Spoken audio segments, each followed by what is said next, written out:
In this video, what I want to go over with you is how to graph equations using Desmos.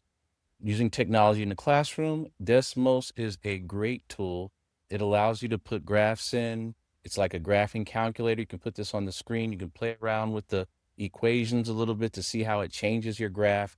And I'm just going to go about the best way I think there is to learn this. All right. So I have my very first equation here. You'll see it's y equals x.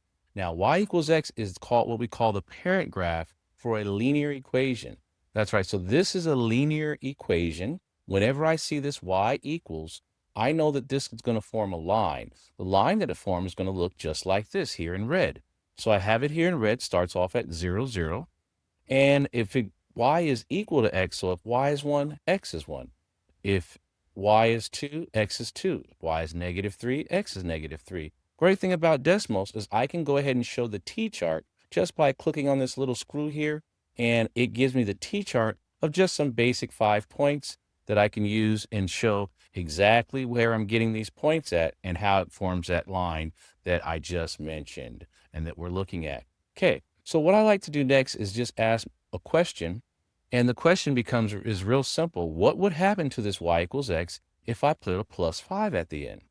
And I might get a few guesses. You might figure out what happens to it. But eventually we're going to come to the fact that when I put that +5 in, it's just going to move this line up 5 spaces. Let's look at that. Bam, there it is. So the line has moved up 5 spaces because of the +5 at the end. Now, this is where you get to play around with it a little bit. You can change it around, say, what happens if I put in a -1? And there it goes. It moved down 1 space. What happens if I put it in a -3? It moved down 3 spaces. So right away, they begin to see this number is moving my line up or down on my y-axis. And I'm going to go ahead and do one more, like a +2 in there, and there I have it. Now I can type this in, or I can go ahead and pull up the screen here, and I can go ahead and use my mouse and look at my actual numbers, and I have some easy to use keyboard here for my graphing. All right, so let's take a look at the next one.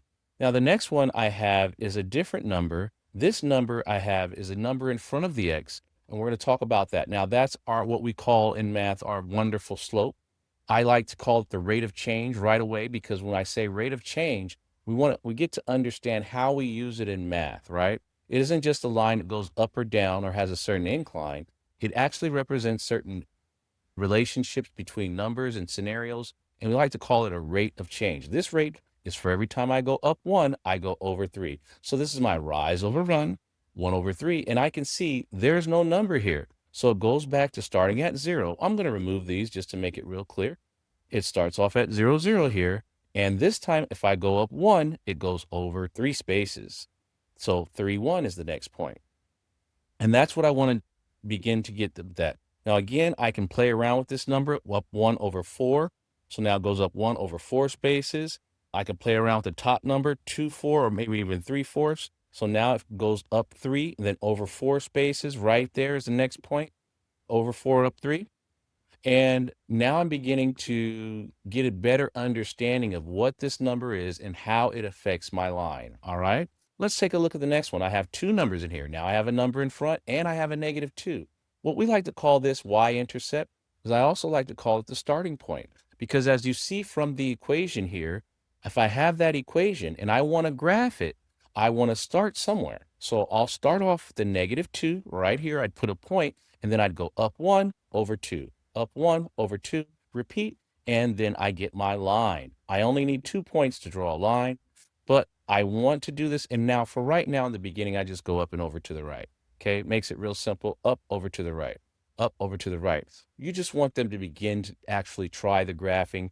Graphing can take a while for people to get and students to understand, but this is what a great way to introduce. This is a great way to learn graphing. All right, let's take a look at one more.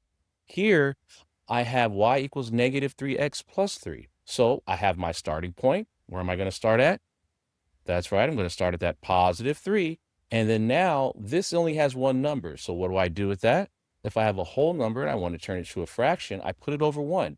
So that's my rise over run. Now my rise now is a negative number. So let's look at how this one works out. I started here at the 3, but now I'm going to go down 3 and over 1. down 3, and over 1.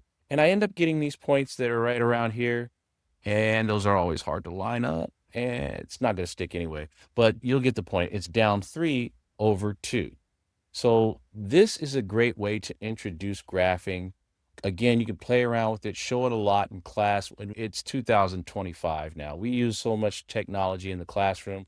It would behoove you not to use this. Of course, it has a T-chart that you can take a look at and see what those points actually are. I encourage you to show them the T-chart as well. Every little angle you can show it from just increases their understanding of what's going on when we're graphing linear equations. All right. That's it for this video. Of course, we graphed from y=intercept form. I'll do another video on graphing from standard form, and we'll take a look at some quadratic graphing as well. Thank you for tuning in. Easy Breezy Math. Subscribe for more math lessons. Thank you and goodbye.